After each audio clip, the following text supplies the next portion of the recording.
Estados de agregación de la materia.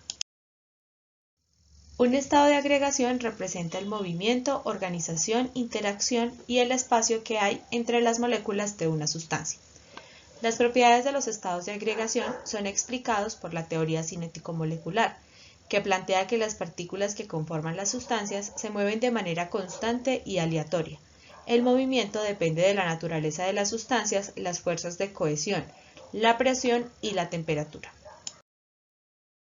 Las partículas en el estado sólido presentan poco movimiento, vibran pero no se desplazan, tienen forma definida, se dilatan, tienen un volumen constante y son incompresibles, tienen densidades relativamente altas, es decir que se difunden o se mezclan demasiado lento.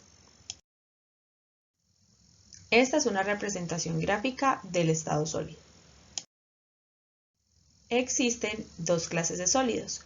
Los sólidos amorfos son partículas desordenadas, son frágiles, tienen puntos de fusión no definidos, se ablandan con el aumento de temperatura, por ejemplo el poliestireno, el vidrio y la cera.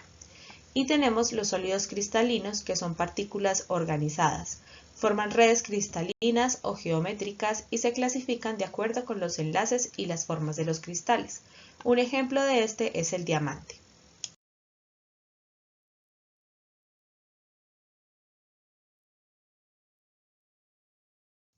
En el estado líquido las fuerzas de cohesión no son tan tensas, es decir que tienen mayor energía cinética y por lo tanto mayor distancia.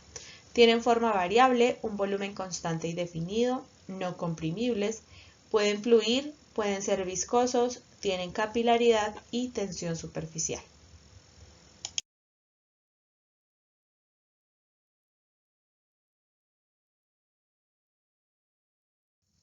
En el estado gaseoso las partículas son muy pequeñas y hay grandes distancias entre ellas, por lo tanto tienen bajas fuerzas de cohesión y alto movimiento.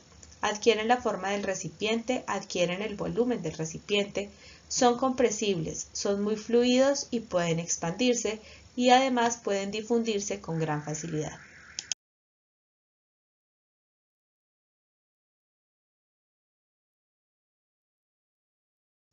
El estado plasma es un gas ionizado, se mueve a grandes velocidades y esta velocidad aumenta con la temperatura. Es un buen conductor eléctrico, tiene propiedades electromagnéticas y además de todo, fluye.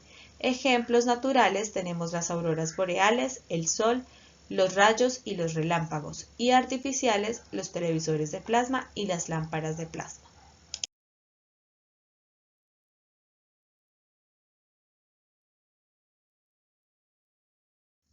El estado condensado de Bose-Einstein es un estado que se forma por bosones al ser enfriados a muy bajas temperaturas que se condensan para formar una única partícula parecida a una onda y no a un material sólido, líquido, gaseoso o plasma.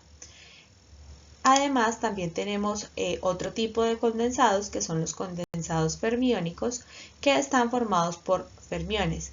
Sus propiedades todavía están en estudio y al igual que los condensados de Bose-Einstein, los fermiones se enfrían a temperaturas muy bajas para formar una partícula muy similar a los bosones condensados.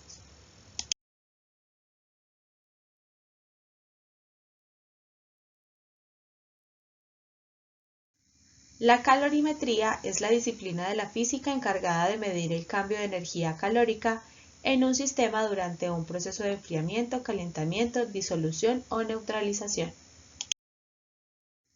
Para que ocurra un cambio de estado es necesario hacer cambios en la temperatura, la presión o ambas. Cuando se produce un cambio de estado, se presenta un equilibrio entre los dos estados involucrados.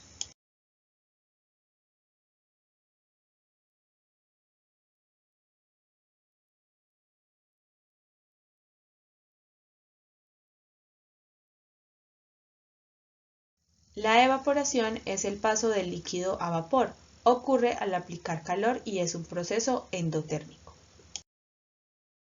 La condensación es el proceso contrario a la vaporización o evaporación. Para que ocurra se libera calor y es un proceso exotérmico. La sublimación es el paso de sólido a vapor sin pasar por el líquido. Implica adición de calor y es un proceso endotérmico. La sublimación reversible es el paso de vapor a sólido sin pasar por el estado líquido. Implica liberación de calor y es un proceso exotérmico. La fusión es el paso de sólido a líquido. Es un proceso endotérmico. La solidificación es el paso de líquido a sólido que se produce de forma inversa a la fusión. Es un proceso exotérmico. A continuación, veremos algunas características importantes de los líquidos. La superficie de cualquier líquido se comporta como si sobre éste existiera una membrana de tensión. A este fenómeno se le conoce como tensión superficial, que es la tendencia de la superficie de un líquido a resistirse a la ruptura cuando se le somete a tensión o estrés. La tensión superficial depende de la naturaleza del líquido, del medio que le rodea y de la temperatura.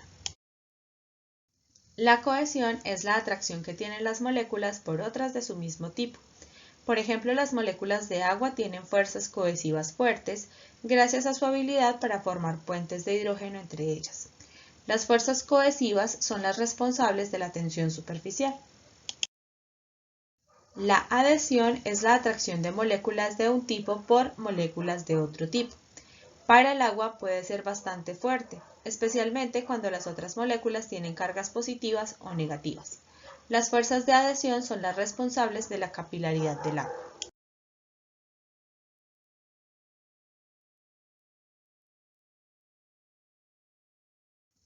Es todo por este video. Recuerda tomar apuntes en tu cuaderno de química y participar en el foro activo de la plataforma Q10.